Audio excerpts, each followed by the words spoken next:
Chapter 8, Genesis chapters 12 through 22. Abraham is chosen.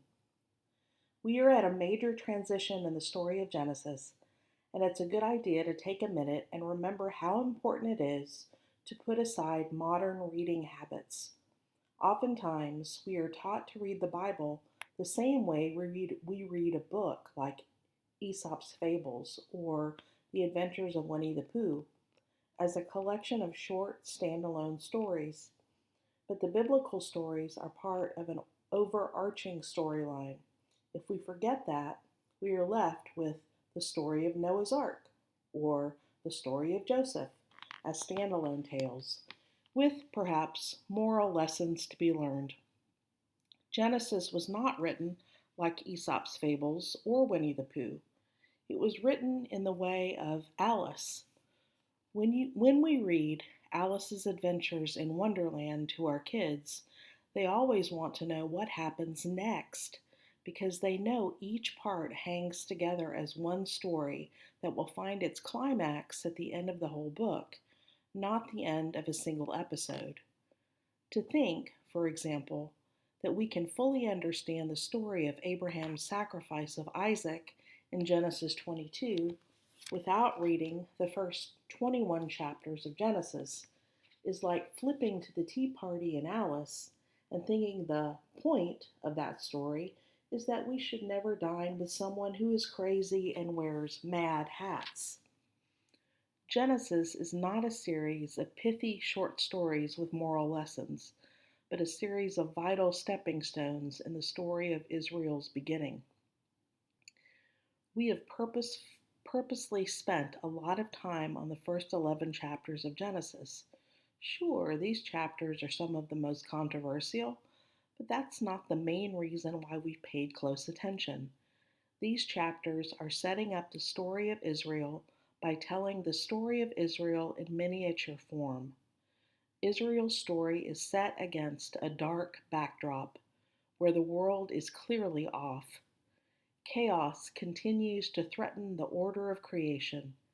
In one horrific episode, God intends to start over with Noah, but that doesn't do the trick. The question now is, what will happen next? What will God do? These are the questions we are left with as we end Genesis chapter 11. The glimmer of hope is a family line that began with Adam, continued through Seth, and is now carried on in Terah. This glimmer becomes brighter as we turn to Genesis chapter 12. God initiates a relationship with a resident of the city of Ur in Babylon, a man named Abram, who will later become Abraham. The writer of Genesis keeps our focus on Abraham until his death in chapter 25. Then the camera focuses on his son Isaac, and then Isaac's son Jacob, who will be renamed Israel. From Abraham's loins, God will make a people, and eventually he will give them a land, though not simply for the sake of it. God is making a nation, and their destiny is to be the tool God uses to restore order to the chaos of chapters 3 through 11. An unlikely hero. Terah and his sons depart Ur and settle in Haran, a city about 600 miles northwest along a tributary of the Euphrates River. It is from here that the story of Abraham starts, and somewhat abruptly, like we are coming in on the middle of something. Genesis chapter 12, verses 1 through 3 begins. The Lord said to Abram, "Go from your country and your kindred and your father's house to the land that I will show you. I will make you into a great nation, and I will bless you and make your name great, so that you will be a blessing. I will bless those who bless you, and the one who curses you I will curse. And in you all the families of the earth shall be blessed." We are not told how a refugee from Mesopotamia would even know who the Lord, Yahweh, is, or even why Yahweh would bother with him.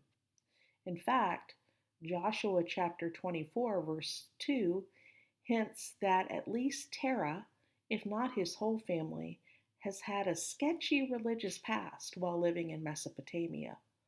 Long ago, your ancestors, Terah and his sons, Abraham and Nahor, lived beyond the Euphrates and served other gods. Yikes. Hey, writer of Genesis, how about throwing us modern readers a bone? What are we supposed to make of Abraham's Mesopotamian pedigree and dallying in idol worship? And what made his father take his family and just up and leave Ur? No divine command is given to Terah. Also, what did he do to deserve this special meeting with God and become the father of all Israel? Welcome to the Bible. Details we want are not always given. But think of the Abraham tale, like the story of Adam, as another story of Israel in miniature. The nation of Israel, specifically the southern nation of Judah, would later, in 539 BCE, also leave Babylon and be led by God into Canaan. Israel's first ancestor came out of Babylon just as the nation would centuries later. The exile and return to the Promised Land is not entirely a story of Israelite failure. It mirrors the story of their chosen first father. The God who showed himself to be faithful to Abraham will also be faithful to the returnees from exile. Once we meet Abraham in Genesis chapter 12, the action goes from 0 to 60 in just 3 verses. Hi, Abraham, I'm the God Yahweh. Now follow me to an unknown place so I can make you the father of a new nation and a source of blessing for everyone else. This announcement is a big deal and will follow Israel throughout Genesis and the Old Testament. Whether they are in triumph or tragedy, Abraham is blessed and will be a blessing to many. You might notice that these 3 verses echo God's original creation. Abraham's offspring will become a great nation, later said to be as numerous as the stars in the sky or the sand on the shore. See chapter 15. Talk about being fruitful and multiplying. Genesis chapter 1 verse 28. We've seen this same use of creation language in the Noah story, and we'll see it again later in Genesis.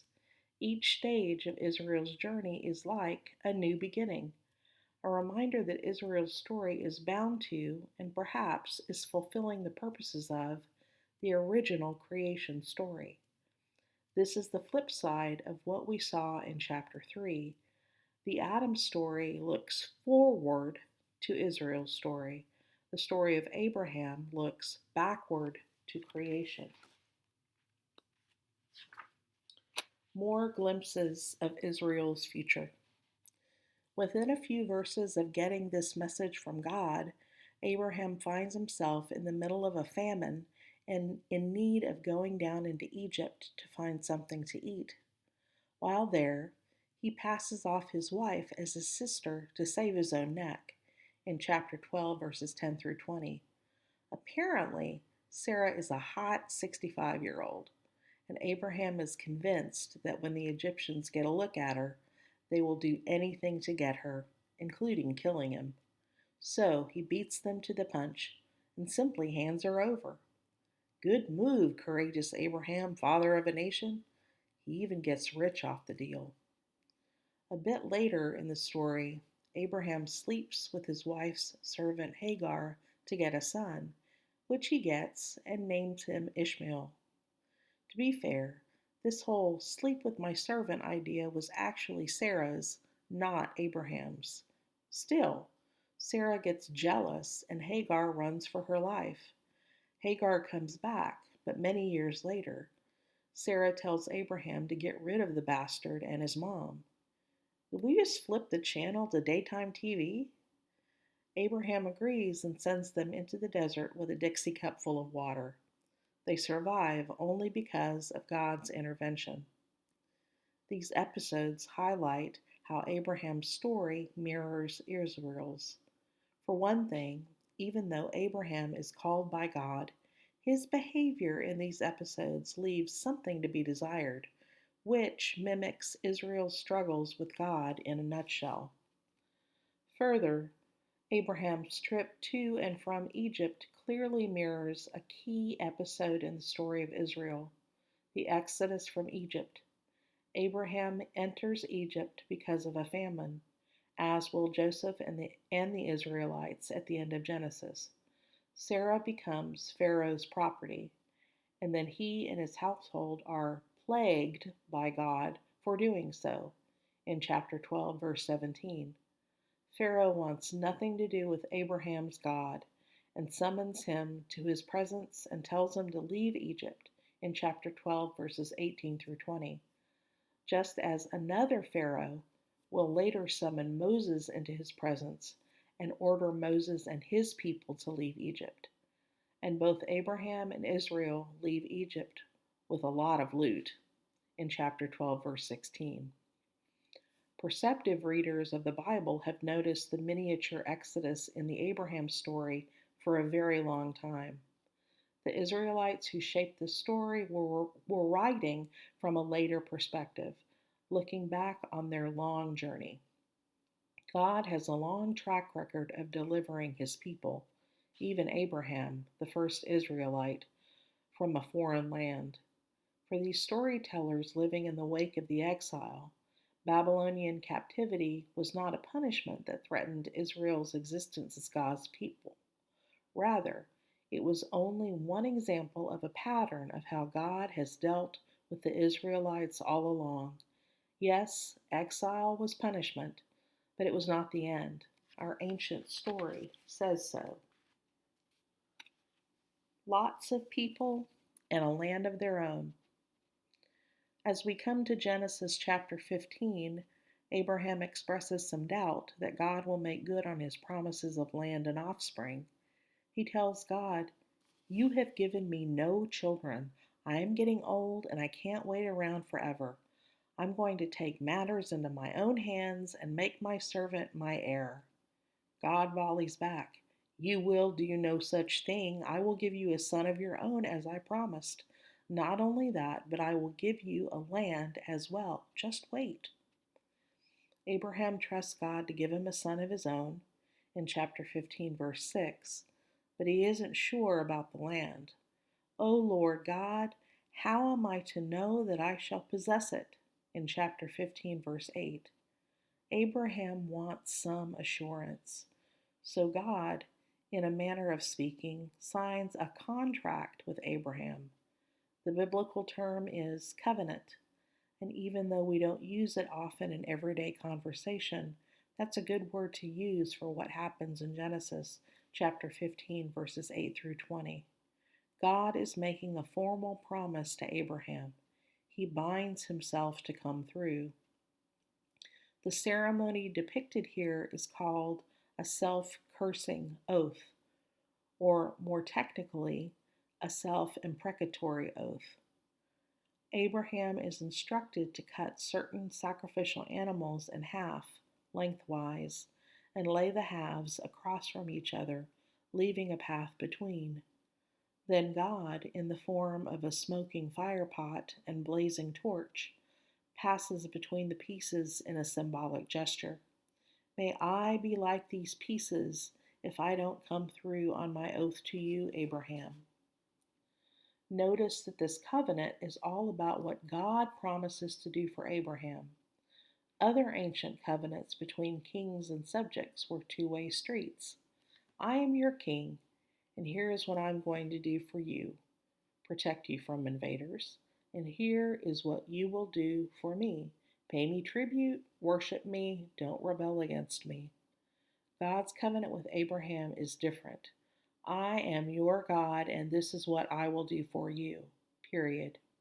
How often do you see authority figures pledging themselves to their subject without at least expecting their vote in November?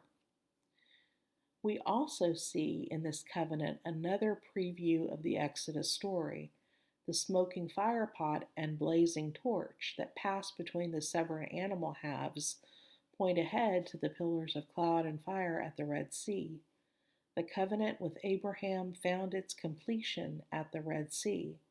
In fact, we read in Exodus chapter 2, verses 24 and 25, that Israel's deliverance from Egypt was all about God keeping this very promise to Abraham. Abraham is promised that he will be fruitful and multiply. God will give him descendants beyond number, and he is promised a land for them to call their own, a land that would later be called a land of milk and honey in Exodus chapter 3, verse 8, a shorthand for a paradise-like piece of property, like Eden. People and land, this promise to Abraham is not random. God is on the move to create a people and a place for them in Canaan, just as God had placed Adam in Eden. Is Ishmael it? That's the bird's eye view, but in chapter 16 there is still no child of Abraham in sight. And so Sarai, takes matters into her own hands and suggests a plan B. Now Sarai, Abram's wife, bore him no children. She had an Egyptian slave girl whose name was Hagar. And Sarai said to Abram, "You see that the Lord has prevented me from bearing children. Go into my slave girl. It may be that I shall obtain children by her." And Abram listened to the voice of Sarai. Genesis chapter 16, verses 1 and 2. You have to wonder about this. Is this the way God intended to give Abraham children? Through a slave woman rather than his wife? And it doesn't make it any easier that Hagar is Egyptian. Is it through the Egyptians, of all people, that God is going to get things done? As we mentioned earlier, it is quite possible that Abraham and Sarah figure that Hagar would have to be the one to bear the children promised to Abraham. After all, Sarah is way too old to have children. Sarah might not be acting impulsively, but logically. And remember that God didn't mention Sarah in his promise to Abraham. He never said who the mother would be. Finally, in the ancient world, it was common practice to use a surrogate mother to ensure descendants. On the other hand, we see here a teasing ambiguity in the story. We read that Abraham listens to the voice of Sarah. This is an idiom meaning obey. The last time a husband listened to the voice of his wife, it wound up being a disaster. Abraham took a bite of the forbidden fruit Eve had offered him in Genesis chapter 3, verse 17. So, what are we to conclude about this couple? And what does God think of this arrangement? We don't know. God never steps in and says, "How dare you take matters into your own hands like this? You should have waited until I told you what to do." Could God have been okay with this? And remember that Sarah winds up being so harsh with her slave Hagar that she runs away into the desert. But God comes to her rescue, the sort of thing you expect him to do for the Israelites. God tells Hagar to go back to Sarah and promises her that she will have a son and eventually too many descendants to count. This clearly mirrors God's promise to Abraham. See chapter 16, verses 7 through 16. It looks like God is keeping his word to honor Abraham's offspring, no matter who the mother is. Ishmael even gets his own "These are the descendants" section in Genesis chapter 25, verses 12 through 18, though it is pretty brief. However, Ishmael's descendants are destined to be a hostile bunch, picking fights with everyone around them in chapter 16, verse 12, and chapter 25, verse 18. The story of Ishmael is certainly busy and multi-layered. One purpose of his story seems to be to explain why the Israelites have this long history of tensions with peoples to the south of Canaan, and why these people are so much like them. As the Israelites tell the story, the sons of Ishmael, these half brothers, are just born to be a cantankerous lot. God said so. So, no, Ishmael is not it, but he comes close. The son born through the promise, as the apostle Paul puts it in Galatians chapter 4 verse 23, will have old and barren Sarah as his mother. Law-abiding Abraham. Another 13 years pass after the Hagar incident, with no sign of God coming through on his promise. Then, when Abraham is 99 years old, God shows up with a reminder. Our deal is still on, land and people still coming your way, but something new is added to the former agreement. Now Abraham has to do something to show his faithfulness to God. Circumcise himself, every one of his sons, and every one of his slaves, no exceptions. And this command has no end date. It is an everlasting covenant to be observed from here on out when the male is 8 days old. See chapter 17, verses 9 through 14. The penalty for noncompliance is to be cut off from the Israelites, a striking pun that probably means something like excommunicated. Paul makes a similar pun in Galatians chapter 5 verse 12. Read it and try not to laugh if you're in church. Circumcision. Where in the world does this come from? Sort of takes the reader off guard, but it wasn't a new idea in those days. Circumcision was an ancient ritual practiced by cultures other than just Israel, dating back more than 1,000 years before the time of Abraham. But still, we get no explanation for what this ritual signified specifically for Israel. In some cultures, males were circumcised at puberty as an initiation rite, but Israelite males were circumcised at 8 days old. Some think it was prescribed for hygienic purposes, though these would have meant nothing to ancient Israelites. Perhaps the organ of procreation was being claimed by God to indicate that Abraham's offspring were his and that Abraham and Sarah's future lay solely in God's hands. Circumcision served a clear purpose as a sign of ethnic and religious identity, a physical sign that Abraham and all his descendants were pledged to Yahweh and belonged to him. It would be the mark of God's people, of who was in and who was out.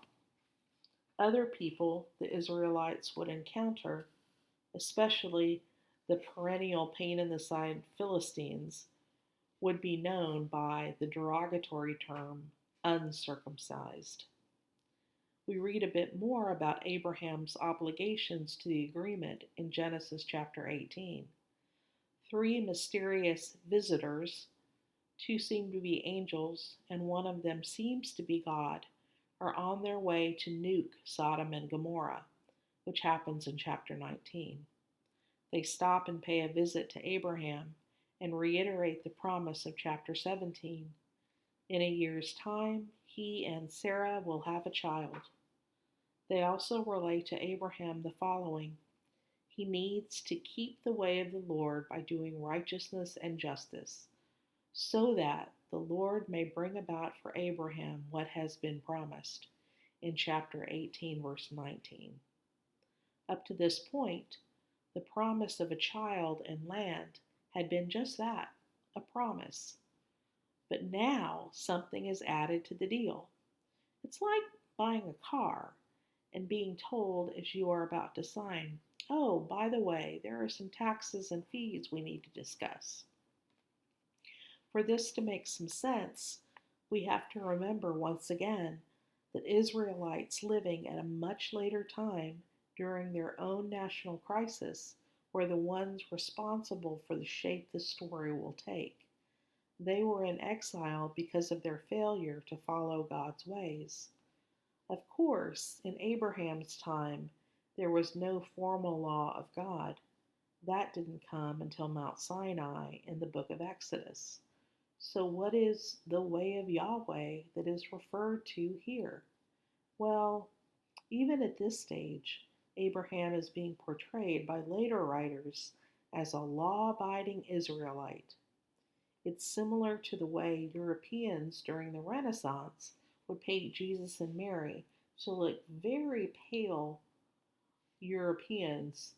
The present is painted into the past.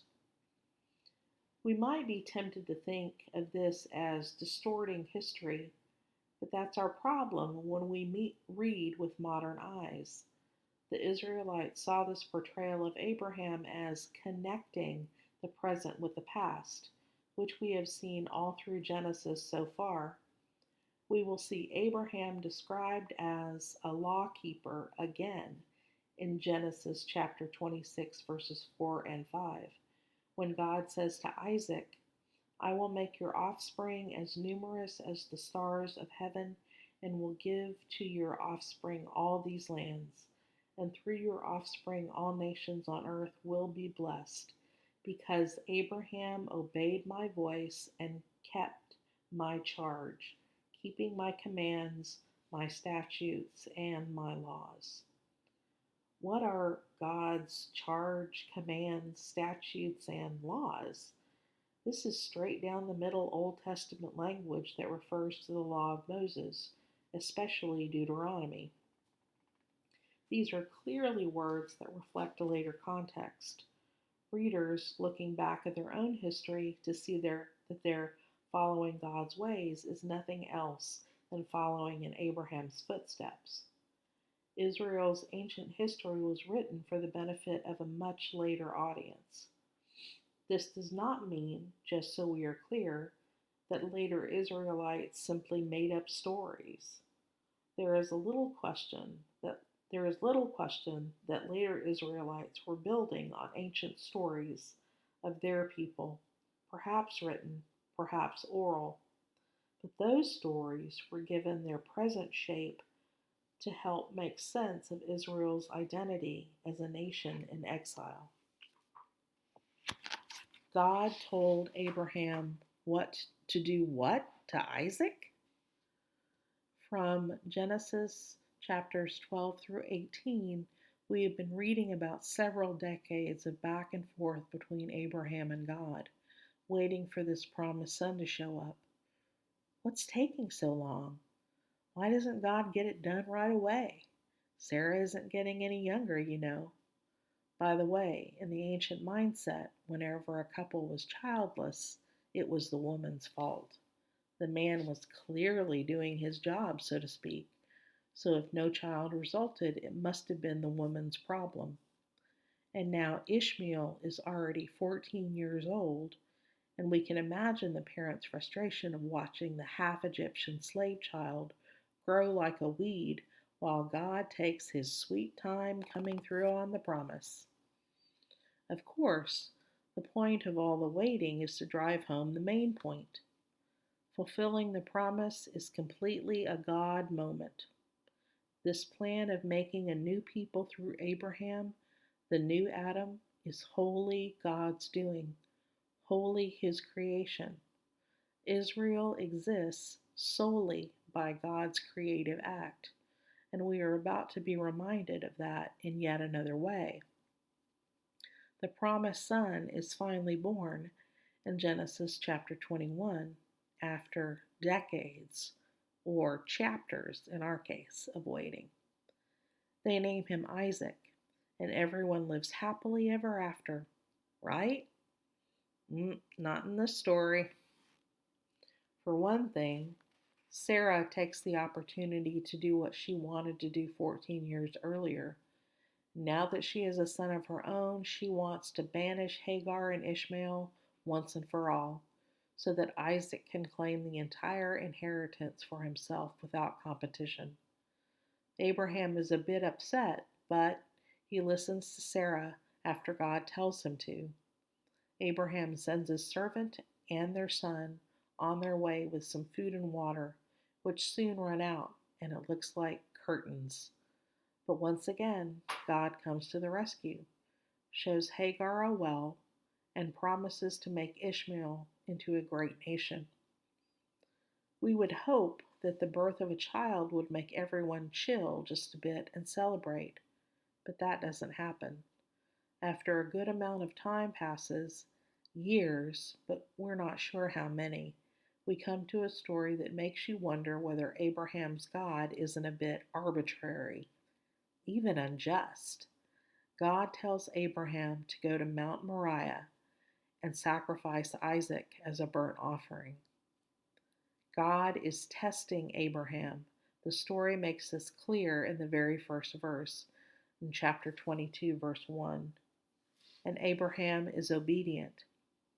He makes all the preparations and is about to slit the throat of his only son when the angel of Yahweh tells him at the last second not to go through with it.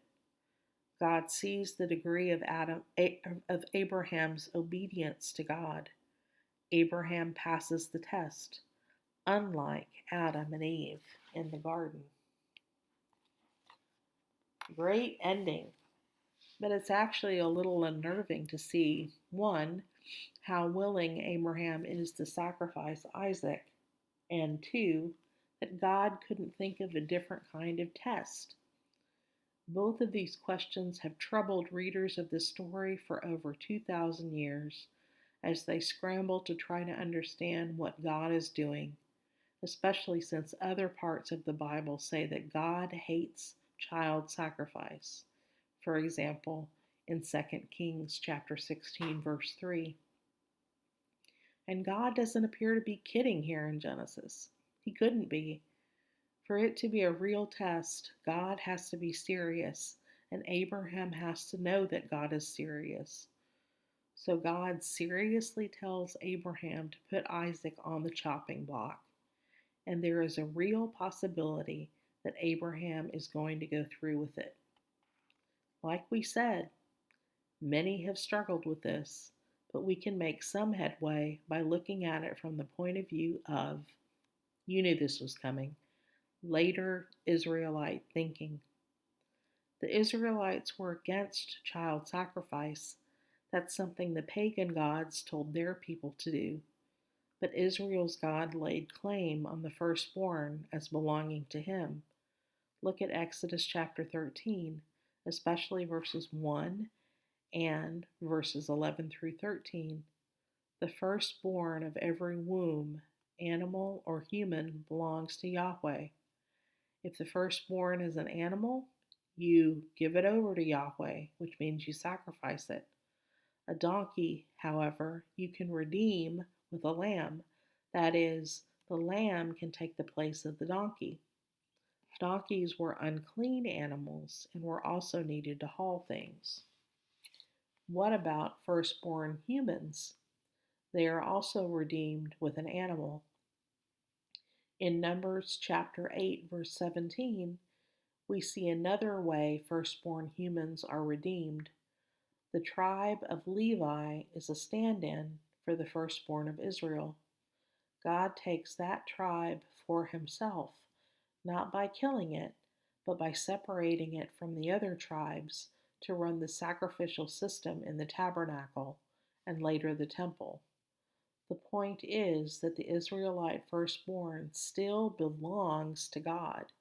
He just decides not to go through with the sacrifice and accepts a substitute. The story of the binding of Isaac makes a bit more sense with that in the background. It is a story about whether God would exercise his full rights over the firstborn, whether he would actually require Abraham to go through with the sacrifice, whether he would say, no substitute. Abraham does say to Isaac, who asks him where the lamb for the sacrifice is, that God himself will provide the lamb in Genesis chapter 22, verse 8. but substituting an animal for a human isn't instituted until Mount Sinai. So at this point in the story, we have no way of knowing whether this would have been on Abraham's mind. One of the delightfully ambiguous things about this story is whether Abraham here is expressing faith that God won't actually make him go through with it, expressing wishful thinking, or just trying to keep Isaac from asking too many awkward questions. At the end of the day, however, God, more specifically the angel of the Lord, intervenes and Isaac is spared. Abraham has passed the test. Now I know that you fear God, since you have not withheld your son, your only son, from me. In verse 12. This story certainly generates a lot of questions, but it does not leave us in the dark about one thing, at least. God's command to Abraham highlights the radical and risky nature of true trust in God. After decades of hearing about the promise of a son and then finally getting Isaac, that should have been a mark of security and good times ahead, is threatened in the most counterintuitive, even absurd manner imaginable. The Israelites that shaped this story into its final form, those living in the wake of the numbing national tragedy of the Babylonian exile in 586 to 539 BCE, were also asking questions of trust in God's goodness and faithfulness to them. They too were confronted with the choice of radical trust that God would intervene for them as he had for Isaac and deliver them from dire circumstances. And he did. Israel is, was, and always will be God's son in Exodus chapter 4, verse 22, as was Isaac to Abraham. Genesis will now continue with a few episodes about Isaac, including the deaths of his mother and father, before moving quickly to Abraham's grandson, Jacob, the true father of the nation of Israel.